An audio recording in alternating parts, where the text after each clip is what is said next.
دنیا ولاړه ده که مزل کوي مزل کوي طالبان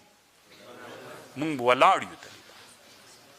تاسو طالبانو د انګلیس د وخت د جنگ معلومات ځان ته وکړئ چې مونږ کله د نن نه 10 کاله مخکې له انګلیس سره جنګ و د مونږ څه رقم ته وسلې وي د دوی څه رقم ته وسلې وي خیر لږ پلټنه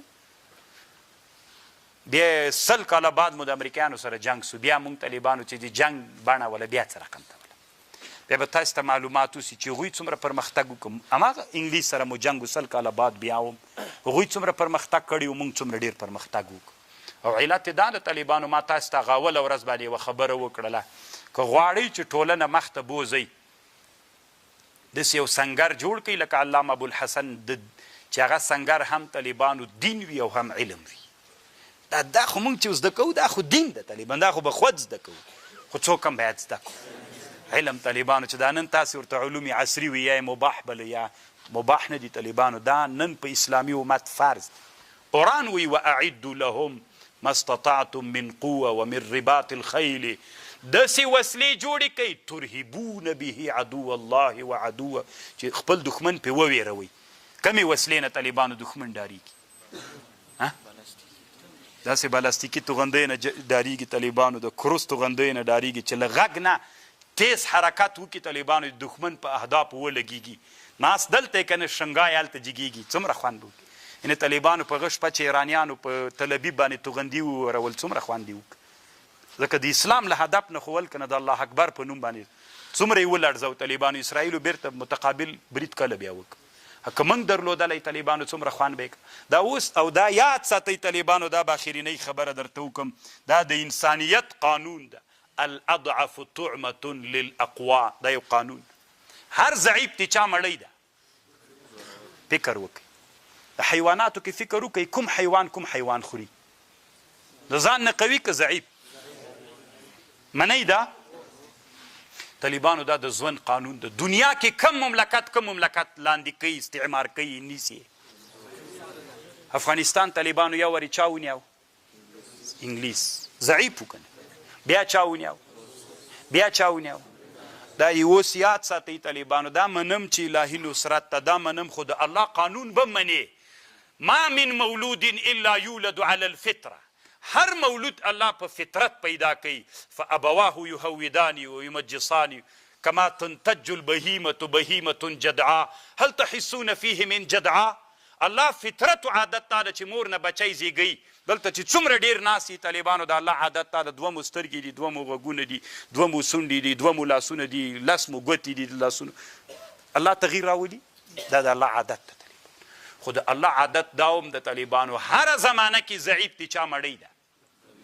مونږ طالبانو نننۍ دنیا ته نه د همسایګانو ته په نسبت ضعیفان یو که قوي یو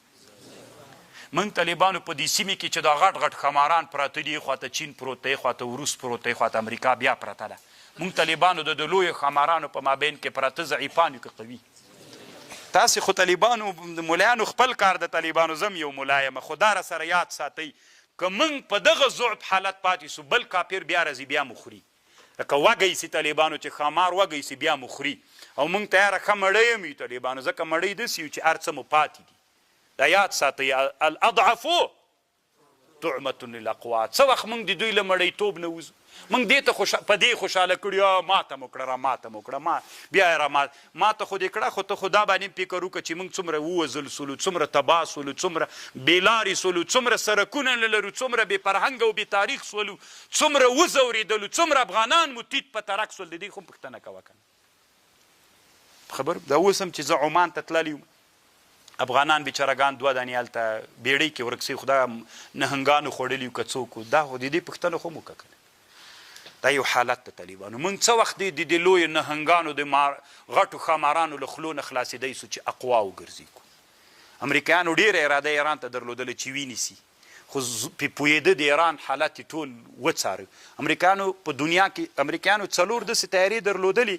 چې هغه تیارې امریکایانو 4 درلودلي اراده یې وکړه چې ایران باندې عملیات وکړي یوه تیاره هغه ورولېږله دوی په ذات یې داخله کړه ایرانیانو هغه وویستله امریکایانو ته پته ولګېدله چې دا مړی دي موږ په ستوني کې نیښلي جنګ یې پرې ونه کړ ځان ته یې معلومات وکړو چې اقوا ده راځئ طالبانو نن موږ هم اقوا سو او اقوا کېدل په څه شي کېږي دا ومنئ لکه دوی په څه شي اقوا سوي د ټوله دنیا نن چې امریکا د اروپا د لندن د فلان د په څه شي اقوا دي نن چې مونږ ځانونه اقوا نه کړو طالبانو دا یاد ساتئ یا به مړ یم یا ژوندی بیا به مونږ د یو بل استعمار خوراک یو ځکه د الله عادت ته چې خمار بیا چې وږی سي بیا خوراک کوي سی به بیا هم د مونږ ځورېږو له علم نه ښه فرصت مونږ ته پیدا د علم باندې ځان اقوا وګرځوئ چې بیا د کافرو له چا نه خلاص د مړیتوب نه وځو نو دا طالبانو دغه د قرآن دلته اوس یوه مسله دا د اخرینۍ مسله اوس په دنیا کې عثماني قرآنونه شته که نه هغه د عثمان صاحب د خلافت زمانه کې چې لیکل سوي ولا چې لیکل هغه شته که نه شته طالبان علامه زرقاني وایي بعضې دغه قرآنونه علما وایي چې په بعضې خزانو د مصر کې شته خو دی وایي چې دا هغه ځکه نه دي ځکه د عثماني خلافت وایي د عثمان رضی الله عنه زمانه کې چې کوم قرآنونه ول هغه څوک ول مخکې مو خبره وکړه نقط الشکل و نقط الاعجام درلود که نه درلود نه درلود دغه قرآنونه چې اوس په چا کې دي په مصر کې دي دا څوک دي دا نقط الاعجام و نقطو شکل لري نو خو دې نه معلومه سوله چې دا هغه نه دي دغسې هر چا خپل موزیمونه په دې ښایسته کړي چې خلک ورته ډېر راسي چې هغه قرآن له مونږ سره څوک وایي له مونږ سره د عثمان صاحب وینه چې پې توی سوې ده فلان ده نو طالبانو مونږ استدلال غواړو مونږ علم منم چې ثابت شو خو ماته هم خوند راکوي خو چې طالبانو ثابت شي ټکي به یې وګورو طالبانو چې نقط الاعجام و نقط شکل لري که که یې درلود دا هغه نه ده که یې نه درلود بیا دا طالب بیا به هم نورې څېړنې سړی کوي که نه طالب کاغذ باندې به یې اوس زمانه کې علما د آثارو بحث کوي چې دا کاغذ باندې څومره وخت تېر سوی ده که نه نن خو آلات دومره مخته لاړل چې ته ورته حیرانه سي واخر دعوانا ان الحمد لله رب العالمين